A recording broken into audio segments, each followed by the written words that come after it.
I had a interesting wake up call as a young officer, and it's since working in a bedroom community where you might think not a whole lot of issues happening. I still, I share it with other officers to this day. I remember driving to a call of some suspicious subjects at one of our local gas stations just down the road from the department, and I wasn't as safe as I could be. I pull up and right in front of the business kind of thing, jump out of my car, and somebody must have been on my side because all of a sudden the individuals that we were looking for, I mean, they were there and they took off running. So I get on the radio, put out that they're running. Another officer's coming from a different direction. He's since retired, but he's come back to work for us right now. And he ends up grabbing one of them and tackling them, taking them into custody. And this individual actually had a handgun in his waistband. Wow. So that was a huge wake up call to me. Yeah. Because I go back and I can still see today, I can run that image in my head, how I approached that call. And I mean, that individual would have had me at any time.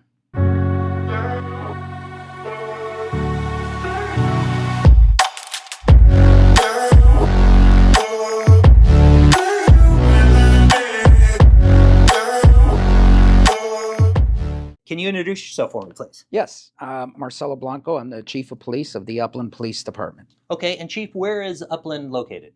So Upland is located, we're about 45 minutes east of Los Angeles, right in San Bernardino County. We're one of the bordering cities. We actually fall into San Bernardino County, not Los Angeles County. We don't like to get wrapped up in the madness of LA County. So the sad part, though, is sometimes it spills over into our county because people tend to forget where they're at. And I'm going to digress for a second and give you a quick story about that. We just arrested some individuals the other day. And interesting, they made a statement. It was one of these little burglary crews that are going around hitting different stores. They hit a cosmetic store. And one of them, when we ended up arresting him, says, well, where are we? And he says, well, you're in Upland. And, well, where's Upland? San Bernardino County. And the person goes, oh, I mean, they put you in jail in that county. And it was just one of those spontaneous statements that are amazing to get from somebody because, okay, you know what you're doing. You know the crime that you're committing. And then on top of that, you realize, oops, I messed up. I'm outside of Los Angeles where maybe they won't prosecute me for this stuff, but here we will. Yeah, and so one thing I thought was very interesting is I caught one of your tweets, and it's like, don't come to Upland. You're going to get arrested. If you do something that's against the law, you're going to get arrested. Absolutely. And we're very active on social media. That's something that our department started doing a few years ago. And it's been kind of a transition because Upland is an interesting community. We're a predominantly bedroom community. We're at the foothills of the, I think it's the San Fernando Mountains or one of those mountain ranges nearby. We're just south of Mount Baldy, where you can go skiing and do some things like that. But it's been an interesting community where it's considered a small town, obviously, in our area. 80,000 residents is not a small town in any means when you look nationwide. But for our location where we're at, based on near Los Angeles, near some of their bigger cities, it's considered small. So in the past, there was this nuance that you didn't want to let the residents know that crime occurred. Well, that does a disservice to the residents and to us. Yeah. Because many people asked, does crime happen in Upland? And one of my answers would be like, well, if it didn't, I wouldn't be around. So this is when I was younger as a police officer, detective, or even field supervisor. So yes, we have our fair share of crime. And we are on social media twofold. One, to let our residents know, look, folks, things are happening in your city. You do need to lock your doors. You need to be cautious. You can't just walk around and be oblivious that, we're this wonderful, safe community and nothing's going to happen. But we also know that crooks look at social media. And I want that message to be, you come to our city, you commit crime, we're going to deal with you. That's interesting. I never really would have thought that the criminals themselves are looking at social media, but it makes sense. Oh, absolutely. They're on TikTok, they're on everything else. So explain this to me. Why is it, what's the difference between committing a crime in Los Angeles County, or I'm not familiar with other counties, but let's just say you commit a crime in Los Angeles versus committing a crime in Upland. What's the difference of why people aren't getting prosecuted there or going to jail there versus what happens in your city? Well, I think first of all, is you have a progressive DA that doesn't think that holding people accountable for committing crime is important. Hmm. Um, again, I don't know his full philosophy. I do know the fact that he was a former police officer, so that alone boggles my mind. That how could you be a police officer and not uphold the law? I get it. People make mistakes, Yeah. but at the end of the day, there's still accountability. And right now, the system that we have is the best that we know of. We don't have any other system. So, not holding people accountable for committing crimes and even low level crimes, you end up in the situation that you have where you see these flash mobs that think that it's okay to ransack stores, to, commit crime, and nothing's going to happen to you. Do you see the pendulum swinging back at all? I think it's starting to head in that direction. I think people are fed up. One, either key people have been victimized with crime, but I think the average folk are starting to see that this I call it more of a sociological study isn't working out. Something we could have said a long time ago, but every time they look at us as police officers and they ask questions like that, you guys are doom and gloom and you just see the bad part of society. No, we see what happens when you don't do these things. And that's the sad part is you're seeing it now and you're seeing it again. So you let people get victimized, then after a while it's like, oh, okay, if lawlessness is what's going to be the case, if the police aren't going to do anything, then we're just going to keep doing it because that's what we do. There is evil people in the world, Yeah. unfortunately. Yeah. And I don't care how benevolent you want to be or how much you want to do nice things for people, there are still evil people. And those evil people need to obviously be behind bars. Right. Okay, so before I go on to ask you about your career and stuff, how many officers do you have? So the Upland Police Department, currently we have 78 budgeted police officers. I'm about at 75. We patrol an area of 15 square miles, as I mentioned earlier, with about 80,000 residents. 79,040 Okay. is what our population is. Okay. So Chief, can you give me a little bit of idea about your background? Can you tell me where you grew up? Tell me about your family life, and was there anything growing up that led you to law enforcement? So let's go halfway across the world. I was born in Mendoza, Argentina. Mendoza is known for wines. So if anybody likes Napa or things like that, there's plenty of wine down in that area. I didn't know anything about it at the time. My parents decided to leave. That was mom and dad and my brother. I actually have a sister that still lives in Argentina. At the time, I think she was old enough where she kind of said to my dad, no, I don't want to go with you guys. And he went, okay, well, we're not going to hang around here because of, government and other things going on. And we moved to Spain. Okay. So lived in Spain for a couple of years. Most of my memories are of living in Spain because, from 0 to 5, don't remember a whole lot of stuff about Argentina. Do remember some things about Spain. As I was sharing earlier, one of the things I remember is it's in Spain, the family doesn't get residency when you're there. The head of household does. So every 6 months, we'd jump in the van and drive to Portugal, hang out for the day, get our passport stamp, and come right back to Spain. After about, my dad was doing actually fairly well. Kind of had his business of almost street vending, for lack of a better term, and Hmm. had a pretty good business going. Some things started happening in Spain with terrorism and stuff like that. So he got a little concerned that, hey, it's going to go sideways. This may not be where we want to hang out. And at that point, decided, we're moving to the U.S. And we flew into New York. And once we got to New York, he said, let's keep going to Los Angeles. So we came to Los Angeles. I grew up in the Los Angeles, Hollywood area, attended school out there. And then we slowly started moving east.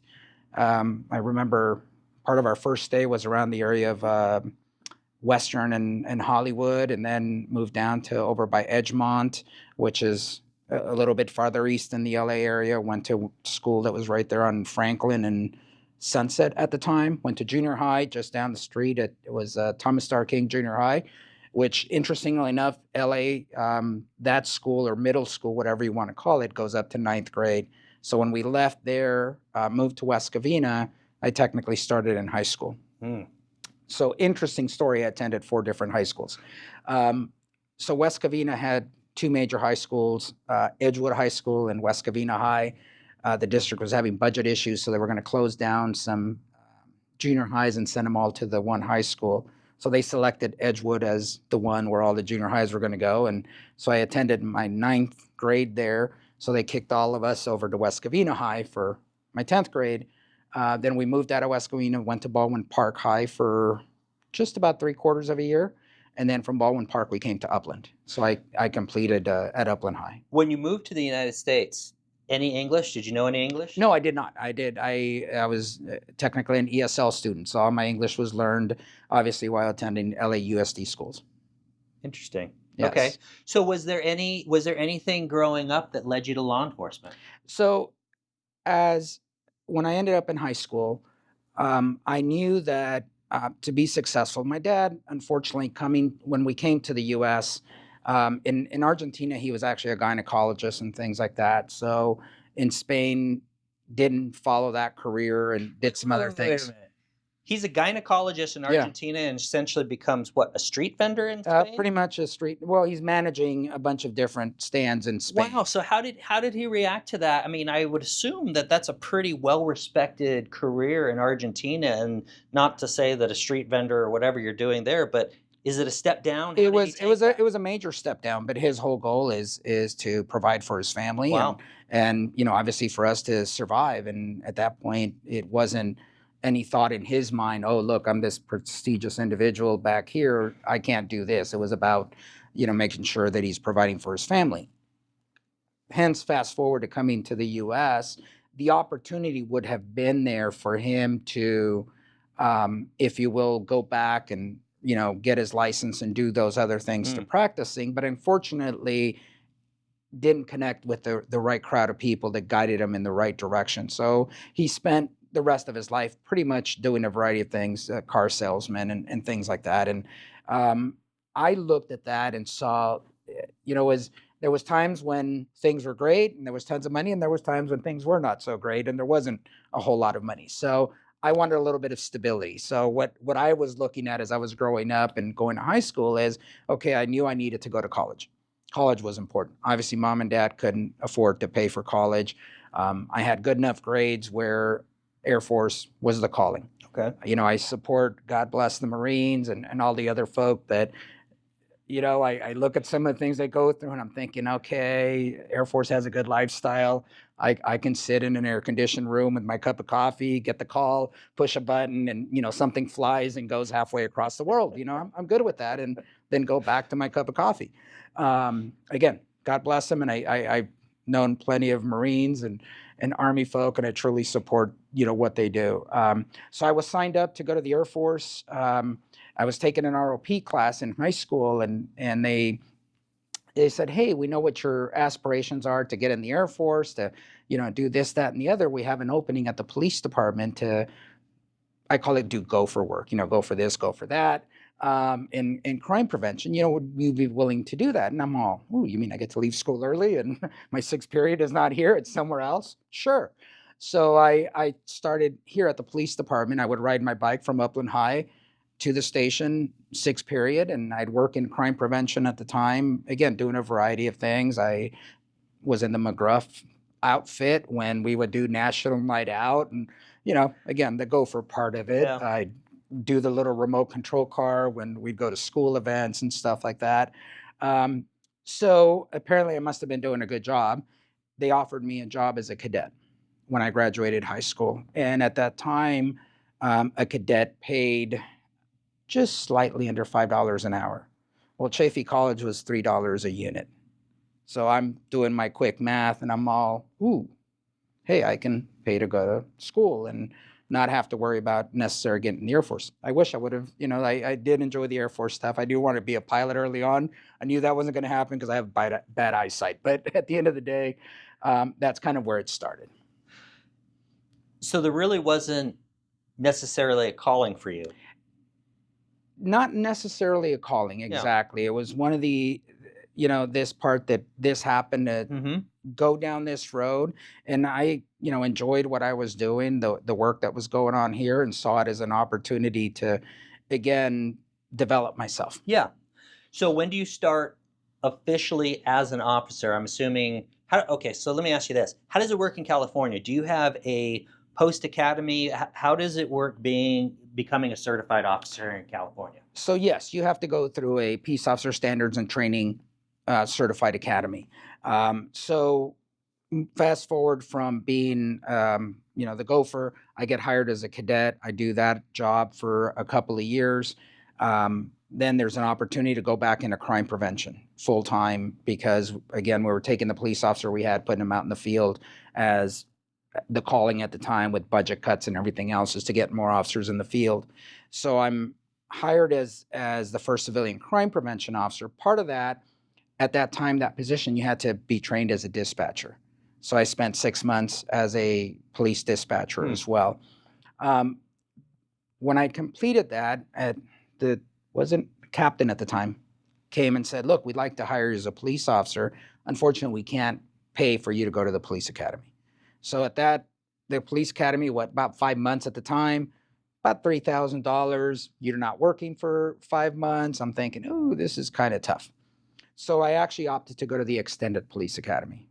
Myself and one of my current acting captains went to the extended academy. So it's you go 2 nights a week and then every weekend, and it's Okay. almost about a year long Oh, after it's all done and over with. The training is all the same. It's the classroom stuff it was done at San Bernardino Valley College. But the driving, the use of force, all that is done by the Sheriff's Department Academy. So it's exactly the same amount of training that you would get going to the full-time academy, but just stretched out over a longer period of time. is it costing you any money? It is, but I'm able to pay along the way. Got it. And the got it. department is providing me. I was able to wear the uniform that I had as a civilian with the department. I had my own firearm at the time, so I was good with that part. But they were providing me with the ammunition and various other things that helped along the way Okay. to kind of help offset those costs. Okay. So when do you officially start as a patrol officer? So Or do you, right? I do. I completed Okay. the academy March of '96. I get hired as a police officer. Okay. How old are you? So at the time, I'm 22, just shy of 23. Okay. So the question I ask all the time, which is, how is it being a 22-year-old, first time on patrol? I'm assuming you start off an FTO program. Yes. But do you have one-man patrol car, two-man patrol cars? Once you graduate after the FTO, is it one-man patrol car? It's one-man patrol cars. So how is that 22 years old being out there on your own? Day one, a little freakish because you're driving. It's nice that you don't have somebody looking over your shoulder and telling you who to stop and how to write something and how to do various other things. But at the other side of that coin, yes, you're driving around and now it's your call. You're making the call. And a lot of times I look back where at 22 years of age, shy of 23, I think I had the mustache then. I had to let it grow because I looked like I was probably 12. As I look at some of our younger officers, and you're telling people how to live their lives. You're going to domestic violence calls and trying to have these conversations with somebody twice your age about the situation that they're in. And looking back now, it's like, wow, how, I can only imagine being at the other end of that coin, looking at somebody going, how are you telling me how to live? And you haven't even lived your life. Do you sort of remember at all how you kind of managed that? Just from learning from the field training officers and the experiences that they used and gaining off of that and whatever very, little life experience I had. I was not quite married right off the bat, but I was about to get engaged and get married. So dealing with my own situation and using that to pass it on. Yeah. Yeah. So what was the typical callback when you started? Usually, as I mentioned earlier, we are a bedroom community, so we do get a good amount of domestic violence incidents. But it was, you're talking in the mid 90s where crime was up. We're getting, robberies, homicides. Fortunately, our city we keep our homicides low, knock on wood. But we did have a year there where I think, had about 15 or 16 homicides. It was a little crazy for the size of our city. Has crime changed over the years that you've been here? Interesting question. It really it's morphed somewhat. I would say we still get the same amount of crimes, whether the assaults, the sexual assaults. Again, the homicides stay in the 2 range, 3 range, sometimes 1 or 0, which is what we hope for. But what we're seeing a bigger shift today that wasn't so much there is the mental health issues, the mental health calls. Hmm. It is, I could remember as a young patrol officer, maybe once or twice a week, you may deal with a mental health call, where today it almost seems like it's a daily occurrence. Do you have an opinion why that is? Is that a fentanyl drug issue, or is that something totally different? Or if you know. I think it ties into a whole lot of things. If you remember Reagan back in the day, all of a sudden let a bunch of people out of mental health institutions. There wasn't a, it was kind of like, okay, we're housing people we shouldn't be housing. Well, and then there was no other mechanism to put them somewhere else. So now they're out in the street technically. Fentanyl is had a huge play in that because it is so addictive that people are getting addicted to it right away. Next thing you know, their family's kicking them out of the house and they're out on the street. Yeah, you have individuals that had mental health problems or have mental health problems. They're not taking the regular medication, but they're self-medicating with whether it's fentanyl, heroin, meth, whatever. So I think that's creating a part of it. Are you being affected a lot here with the fentanyl problem in your community? It spills over. Okay. I mean, we do get the effects. All our officers carry Narcan, obviously, and it's being used more than not. Originally, it was given out for our officers in case they encountered it, but it's mostly being used on individuals in the community that are going through a fentanyl withdrawal or things like that. Yeah. Any close calls when you were on patrol? I mean, you're still in a kind of a bedroom community, but I'm wondering many violent, how many close interactions, close calls you have. Knock on wood, I was very fortunate. I haven't had to, if you will, take somebody's life in the line of duty. I had a interesting wake up call as a young officer, and it's since working in a bedroom community where you might think not a whole lot of issues happening. I still, I share it with other officers to this day. I remember driving to a call of some suspicious subjects at one of our local gas stations just down the road from the department, and I wasn't as safe as I could be. I pull up and right in front of the business kind of thing, jump out of my car, and somebody must have been on my side because all of a sudden the individuals that we were looking for, I mean, they were there and they took off running. So I get on the radio, put out that they're running. Another officer's coming from a different direction. He's since retired, but he's come back to work for us right now.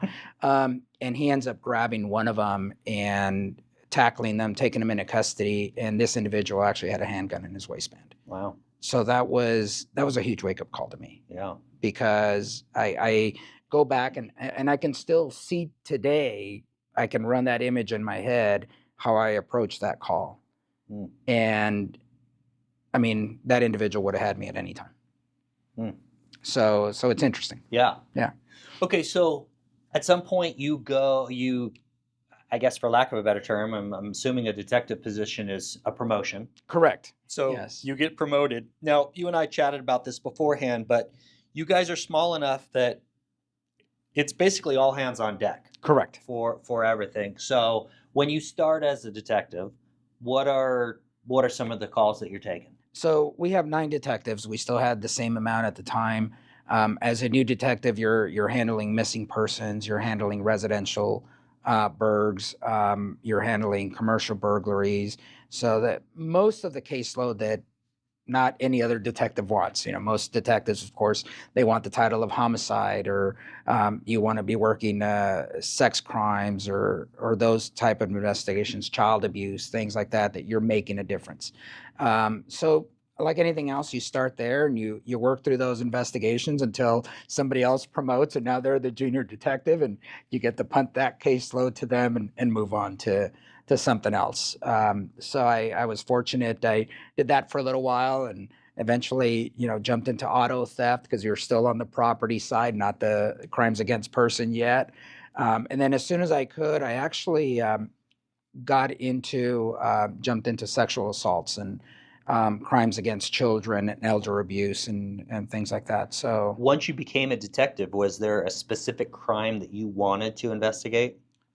I didn't. I actually wanted to I mean, ultimately, we all want to get to homicide, but we all worked homicide as a small department. We're all homicide trained, and if you happen to be the on-call detective that gets the homicide that occurs that evening, it's your case. You're Yeah. investigating it. You're doing what needs to be done with it. And that's kind of at a notoriety. That's where you want to get. But I actually found when I got to, um, interestingly enough, into sexual assaults. Um, Working that caseload, you made a difference. And the reason I felt you were making a difference is I could still remember one case where I wasn't quite there yet. I was getting ready to take over for that detective. And it was a Spanish speaking suspect. So he needed me to go translate. And I remember we're in the hospital. This guy, commits a pretty heinous sexual assault against a 12, 13-year old. And the 12-year-old tells her brother, the families kind of live close to each other. Her brother tells the uncle. The uncle comes home, beats the crap out of this guy. They tie him up, and then they call us. So obviously, we end up arresting the uncle for what occurred. He had a colorful background. He ended up pleading out to misdemeanor battery and moved on, where I think any average person could have taken that to the box and probably nothing would have happened to him. Right. But he figured, hey, I'm getting a misdemeanor battery out of this. It's okay. Let me move on. Yeah. Needless to say, so I'm interviewing the suspect, and I'm trying to use the angle of, okay, so you're a victim of this crime, and I get to it, and to make sure that then I can move into the sexual assault portion. And I start talking to him about, or trying to go down the road of the sexual assault, and I can feel him clamming up and thinking, okay, he's not going to tell me what I'm looking for. So I kind of came up and go, all right, let me approach it from a different situation. And I know sometimes when you work sexual assaults or other crimes, other detectives or even other officers kind of look at you funny because they don't know who they're going to beat up, whether it's a suspect or you, based on the questioning that you're doing and how you're approaching it. But it's one of those things that I said to this guy, I go, look, I read the report. I talked to this kid. I can see where this can happen. So is it possible that she did this? In a sense, taking that police report and turning it around to saying she initiated all these Right. acts per se. And all of a sudden, this light bulb, whatever you want to call it, went on this guy's head. And he's all, well, yeah. So I just take exactly the story that she gave us and turned it around to say she initiated all this. She started going down this road. You just kind of followed what she was doing. And he just bought it. And pretty much without going into those situations or saying exactly what was going on, getting him to tell me, well, yeah, she wanted to do this and she wanted to do that. And it was funny because we had our CSI person was at the hospital too. And I still remember the detective wrote on his notepad, the other one that was taken over, he says, I think I owe Marcelo lunch. So, and at the end of the day, however you slice and dice it, a 13-year-old or 12-year-old can't make a choice to do those things. You're the adult. Right. You're the one that knows the difference between right and wrong. Right. So this individual obviously got some prison time. We never went to court on it. So what I saw in that caseload is the ability to in a sense help the victims get closure in that. And most of these people are never going to go to court because the last thing they want is whatever disgusting thing they were doing to come out to the light. Were there cases that you didn't like to work? Yes, child abuse was difficult. There's still one case that's kind of burned in my head. I was able to get some resolution to it for the victim, but it wasn't what I really wanted to do as far as when you saw some of the things that happened. Yeah, so that seems to be at least a common theme, as much as I can say that there's a common theme between some of the detectives that I talk with. How did you personally deal with situations like that? I would say compartmentalize it, Okay. unfortunately, but it's still, if I were to get down to the story, we'd probably have to stop the camera Okay. because it's still there. Uh-huh. And it's one of those things that as much as you try to compartmentalize or put aside, you still see this victim and what kind of what people, how bad people can be and the things that people can do that you wonder how. Right. How is it that you're capable of one, hurting your own child in this way or allowing somebody else to hurt your child? Right. It's just it's difficult to comprehend. Yeah. Okay. Okay, let's take a little bit different tack now. So at some point you decide you're going to go into, lack of a better term, you're going to go into management, leadership. Yes. Why? Um, Being a sergeant is the best job in any police department, and whoever watches this, I know will agree to that. Even if they've promoted beyond being a sergeant, you lead your troops, however size they are. You're kind of the guy out in the battlefield or gal in the battlefield leading them. And you don't have to do any of the paperwork, unless, of course, there's uses of force or other things like that. So it's the best of any world, right? Yeah. You go to all the cool stuff. You have to be part of the pursuits. You're in the mix when you're coming up with a plan on how to deal with a mental health issue or a person on dope or things like that, but you're not the one writing all the reports and doing all that other stuff Yeah. afterwards. So that part was kind of neat to it, but I think the best portion was just that camaraderie of having the troops and working with them. I always saw myself as a field supervisor. Sorry for all the stories I share, but No, it's things that come up. I don't know everything there is to know, and I said that to my troops. Look, I have quite a bit of experience. I learned a lot of things in this career up to this point, but I don't know everything there is to know. So there's going to be times where, yeah, I'm going to ask you for your opinion and find out how you want to handle a certain situation. And my job is to tell you what we can and can't do with that situation. And I'll give you, we had a high risk situation. I used to work swing shift, which was always busy, right in the middle of, ending of day shift, beginning of graveyard, where all the fun happens. By the time you know it, your shift is over. And we had just disbanded our SWAT team. And I actually had 4, you want to call them former SWAT members on my shift out of 6. And I remember we're in this man with the gun, kind of we're looking for tactical type of situation. So I look at the 4 SWAT guys and I go, okay, guys, what's the plan? And they look at me and they're like, one of them starts whining. He's all, oh, Sarge, we don't have a SWAT team anymore. And I, found a few choice words. And I said, look, your job, your tactical dudes, is to give me a freaking plan. I will tell you what we can and can't do. Mhm. Okay, we don't have no bazookas, we don't have any of this other stuff, but give me a sound tactical plan. And so they did. We put it all together. We came up with it. We resolved what we were trying to do. And then when we're all done, they come back and they go, hey, Sarge, thanks for letting us do that. And to me, I was like, why not? Yeah. Okay, I know enough not to get myself hurt, Mhm. not to get my partner hurt. But when it comes on the tactical side, this is what you guys did day in and day out. Why not use that expertise to, help us resolve this? And we all walk away alive. Was there any thought going into management that, sometimes people go into management because it's like you have a crappy boss above you, and you're like, I would do it different. Right. Was that the case for you? There was some of that. Okay. I know early on, unfortunately, in part of the history of the department, as you promoted, you kind of had to acquire a body count. In other words, how many people you disciplined or things like that. And I do remember early in my career, because that was some of the people that promoted, that's what it was, is how can I find you doing something wrong to pounce on you to show that, hey, I'm a good supervisor. Sorry, I'm a good supervisor. I'm watching what you're doing, and that's against policy, so I'm going to hold you accountable.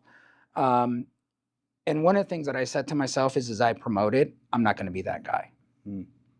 It isn't going to be based, if I promote, it's going to be based on the work that I'm doing. It's not going to be based on, okay, who do I snitch on? Who do I write up, or who gets in trouble? Now, obviously, if somebody does something majorly stupid, you got to deal with it. Yeah. But other than that, just to pounce on people or to do these things to show, oh, look, I'm I'm the guy you want as a manager. That wasn't my cup of tea. But yes, there was plenty of the fact that, I don't want to do it like that guy. Yeah. There's a better way. Give me the structure in Upland PD in terms of your rank. So you go from sergeant up to chief. What are they? So you have sergeant, lieutenant, captain, and then chief. Okay. All right. So obviously sergeant is the best job there is. Best job in the world. Everybody will tell you that. Let me ask you this. Once you started promoting, was it always the goal to become the chief? So it wasn't originally. Okay. My original goal, I worked for some very good captains, was to get to that captain's position. Again, I saw it as that kind of neat spot. You're kind of still managing, being able to do things, but you're not like taking all the heat and everything else. However, as I started to promote, I kind of my mind changed a little bit, saying, okay, well, if I can make it the captain and the possibility is still there, why not take it to the top? Yeah. Where I can take, kind of like you mentioned, those things that I saw that I didn't like. You saw sometimes empire building and these other little things going on, which you're a cop, you saw that in your organization, I'm sure. Get rid of those things and be an advocate for the people that work hard. We have a lot of hardworking officers that do an excellent job, but they don't go around ringing their own bell and saying, hey, look at what I'm doing. But day in and day out, they do that. So being able to look at that individual and say that's testing for a promotion, and it's not because a lieutenant or captain is telling me, hey, I think we need to choose this guy because this guy is, no, it's who's doing the work, who's making a difference. That's who we're going to choose. Not because they fit in or they're buddies with somebody else or they go camping or playing golf or whatever the case, but for the merit of what that person is doing. To be fair, I appreciate you calling me a cop because my wife doesn't think I was ever a cop. So well, hey, you had a badge, you had a gun, you were out there doing the work, so it was different kind of work. So let me ask you this: becoming chief, how political is it? I mean, I know as a sheriff, sheriffs are elected, chiefs are typically appointed. Correct. So how political is your position? It's political. I am very fortunate. So knock on wood, again, there's got to be some higher authority that's looking out for me. My current city manager, he's a former deputy, actually out in San Bernardino County. So he fully understands the cop thought process. I can speak to him in cop talk and he gets where I'm trying to go and what I'm trying to do. So I really didn't have the battle that maybe other chiefs had with dealing with a city manager that doesn't understand the police operation. But I do share with them. The hard part is I can't bamboozle them to maybe get some other extra things. But at the end of the day, I mean, we have what we need. So the beauty of it is he understands. But there is still that pressure from whether it be council or things like that. That are we working on certain pet projects or doing certain things? The way I manage it is I look at, as I always tell people, is the request unethical? Is it immoral or is it illegal? If it doesn't fall in that category and whether it be a council member or department head or anybody else is asking of us to do, then that's our job. It's no different than if a resident was calling. Right. Many times I think that the part is educating the politicians that, look, you're reaching out to me because there's something going on in your community or stuff like that. You actually delay the process. If you would have called dispatch and said, hey, there's this problem going on, as opposed to texting the city manager and then he texts me and then I try to figure out what's happening because I send it to a captain who sends it to the supervisor. Okay, so how many steps did we just miss in that whole that? And then, how long did it take me to look at my phone and them to look at their phone before we actually even got out there and in a sense, dealt with the situation? So so that's the management side of keeping that portion of it. Any surprises? Any surprises or any challenges once you became chief that you didn't see coming? So I had a pretty good mentor prior to that, sitting in that seat. And as a captain or the number two guy, everybody knows that your job is you're running the operation. The chief is out in the community, looking down the line, looking at staffing, looking at all these other issues. working with council, working with the city manager. So your job is to kind of run things, and you think you have a good idea of what it is like to be in the seat until you're in the seat. Yeah. It's like I guess you would equate it to, as an officer, you look at detectives and you go, yeah, those guys and gals, they don't do anything, right? They sit on their brain, they look out the window, they take an hour and a half lunch and all this other stuff until you get there. Mm-hmm. And then you're doing it. And then same thing, you're looking at the sergeant going, hey, that guy or gal doesn't do a whole lot. They make a lot of money and all these other things until you get there. So it's exactly that same thing. You're thinking, hey, I have this pretty, as a captain, I'm running the operation. I got these things going on. I'm at council meetings. I'm making presentations, doing all this stuff until you're sitting in the seat. Now you're the guy or gal. Okay. Yeah. The buck stops here, right? I can't look up at the city manager and go, oh, what do I do now? Whereas the captain, I can look at the chief and go, hey, here's the options. What do you want to do? Yeah. So now it's that person. It's like, what do you want to do? Right. What is your call? What are we going to do here? How are we going to deal with this personnel matter? How are you going to deal with this other stuff? Is there anything that's happened that was like, ooh, I didn't see that in that position? There's been a few, especially dealing with personnel. There's been a few areas I think where I got a little bit flanked. But the beauty of it is, in this position, most of the time is on your side. Mm-hmm.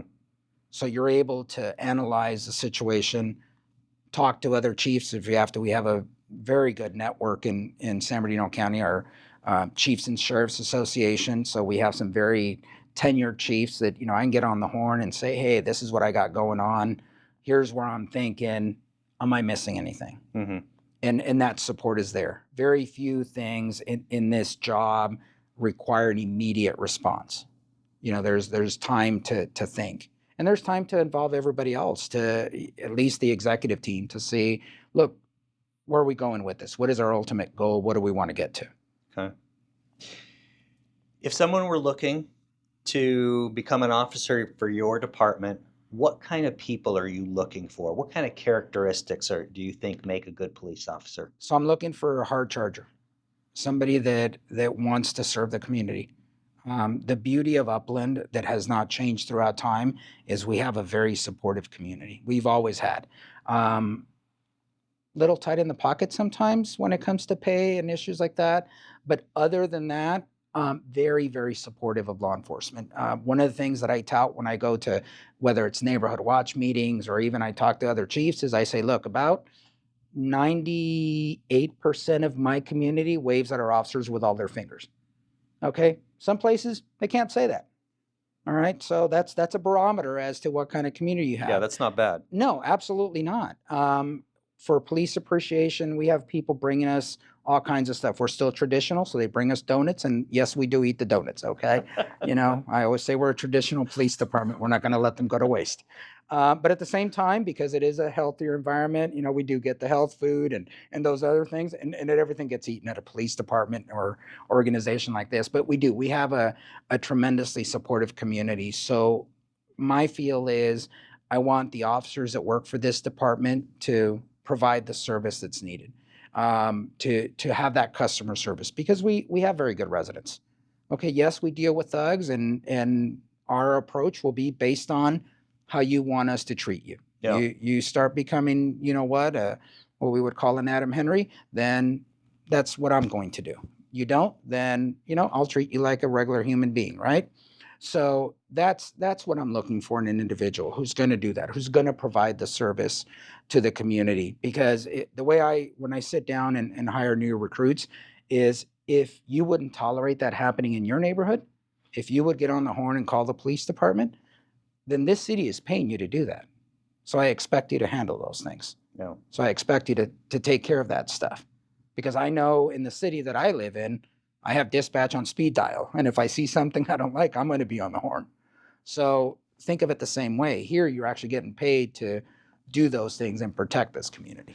Challenges? Do you have challenges? Are your numbers down? Are you finding that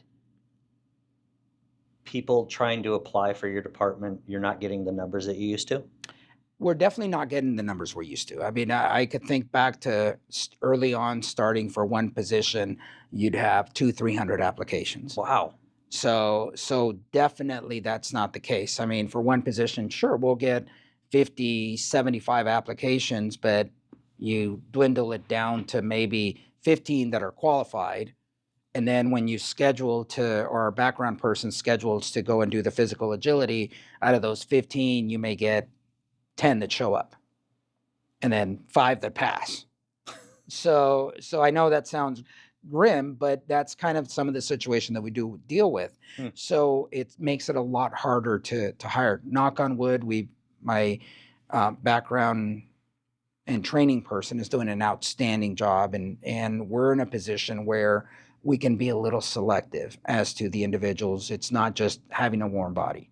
Not that that was our practice, because that's the last thing you want to do is just hire individuals, because ultimately you wear down your field training officers, because there's no reprieve for them. They're constantly training somebody. So if we're hiring somebody that's not up to par, that isn't going to make it, then we do that person a disservice and we do our officers a disservice. Yeah. So it's just sifting and sifting and hoping that our seasoned officers don't see a shiny object in another organization, like more money, and want to bounce. Yeah. Which is the part of the battle. Two things that we talked about before we began recording that I'd like to chat with you, and comment to what you feel comfortable with. But one issue that we discussed that most people around the country don't know about is LAPD hiring illegal aliens. What do you know about that situation? Can you talk a little bit about that? So yeah, it's to me it's difficult when I talk about doing a disservice, because interestingly enough, California law allows us to do that. So we can hire, which is quite a shift from where we were in the past. You had to, you had to be either obviously born here or naturalized citizen to get hired, or a later shift to being in the process of getting your citizenship, to now where, okay, if you're illegally in the country, we can still hire you. The difficulty behind that is those individuals, by law, while they're working, we can give them the authority, I can give them the authority to possess a firearm. But the minute the shift is over, they go back to being a regular resident, in this case, who's here illegally, and based on the laws of the United States, you cannot possess a firearm. Yeah. So now, when I mean disservice, I'm asking this individual, if we don't have any in our department, but if we did, okay, go out, I'm going to give you a gun. You have the authority to take somebody's life. You have the authority to take somebody's civil rights away that is here legally or was born in America. But the minute you're off the clock, that all disappears. So yeah, and I think that's the tricky legal issue which we discussed is how can an illegal alien essentially take away the rights of a citizen out on patrol? It's tricky. That's smarter folk than myself, I guess, have come up with that, or maybe that's just California's answer to the staffing shortages. But again, hiring people in that type of situation is not, what message are you sending to your community? Right. And then, as the part you just mentioned, based on the community that we have. So now what happens when someone challenges that authority based on what you just said? Right. Oh, you're not here legally. If they, we don't disclose that information, but if people find out, all of a sudden is, oh, you can't arrest me. Yeah. So that creates more work for us. It creates situations where, for potential lawsuits. And then now, if that officer can't carry a firearm to protect themselves while they're off duty, that's a choice that they have. Depending on the communities that you work, you deal with some bad people. So can you also talk about what we discussed, which I just consider another crazy California thing that I didn't know, the whole marijuana issue with law enforcement officers? So yes, recently, the infinite wisdom of the state legislature was to, in a sense, don't ask, don't tell with marijuana use, except if you're a construction worker. So construction workers are not allowed to smoke marijuana off duty. I know I shake my head at it because I don't want to say anything bad about anybody, but you wonder, wait a minute, where did we miss the ball here? Um, Police officers weren't included in that mix. Now, the law does say that if you're subject to a federal background, i.e., that's where your pilots, you have an FAA requirement or things like that, they can't because they fall under that category. Well, we're still left in limbo because, well, my officers they do a federal background because we take their fingerprints and run them through the FBI. That's federal background. If you're on a federal task force, then you can't do it. Yeah. So it's this nebulous law that was put out there, and why they didn't include police officers just boggles my mind. In the process of doing it, saying, oh, okay, so when you're off on your days off or your weekend, you can go party and smoke weed, and then as long as you come back to work on Monday, whatever your Monday may be, you're not under the influence. Well, we all know marijuana stays in your system for at least 30 days. The active part, there's debate on how long that process stays in. So now you smoked weed on Sunday, come to work on Monday, and you get in a vehicle of pursuit, and in that pursuit, you hit a family. So now what? Yeah. So it's interesting. You almost look at some of the things that the California legislature is doing is to stop us from doing our job. To get us to, they couldn't figure out other ways to get us to stop enforcing the law and kind of letting people get away with stuff, that now they're just throwing all kinds of curveballs our way. And let me digress for another minute and give you another example. Last year, the Public Safety Committee in Sacramento could not find it in their infinite wisdom to support stricter sentencing for sexual child exploitation. The governor had to step in, our governor, and where he leans on certain things, had to step in and pretty much tell them, hello, folks, you need to vote for this. And I mean, I talk about speechless and just boggling my mind. Public Safety Committee not willing to protect children from being sexually trafficked. What what's the job of a legislature? Is to it's public safety.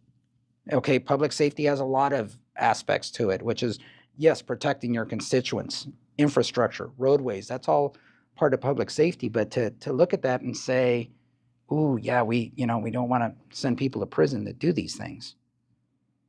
Wow. Yeah. It boggles my mind. It the does. stuff that happens in California. It's and the sad part is you look at the rest of the nation and you just hope that they're not looking at us and saying, hey, this is something that we want to do. Well, it almost became, so California in a lot of ways drives a lot of stuff that happens around the world. Yes. In this case, I think people will look at California, it's almost completely switched to where people go, we don't want anything to do with what's happening in California, which is sad because it's very sad. I mean, we have a beautiful state. Oh, it's this unbelievable. state has so much to offer, but to do those things, and that's why I make it a point, as we had discussed earlier, with posting on social media here in San Bernardino County, we still uphold the law. Yeah. As long as the law is there, it says I can do certain things, then we will continue to do that. I've made it crystal clear to our officers. If the sheriff's department has certain policies, which they don't, they're supportive. If somebody commits a crime, if the ability to book them in jail is there, we're going to book them in jail. If they're in jail for 4 hours and they come back and do it again, we're going to take them back for another 4 hours. We're not going to worry about other organizations. We're going to do our job. Yeah. Because it's sad that you look at other cities. How do I look at a business owner, a resident in the face when I'm not enforcing the laws and allowing businesses to get victimized or residents to get victimized and not doing our part? Yeah. That's the hard part. Yeah. Because I took that oath. I take that oath seriously to say that, my job is law and order. Chief, two last questions that I always ask at the end. Did law enforcement affect your family?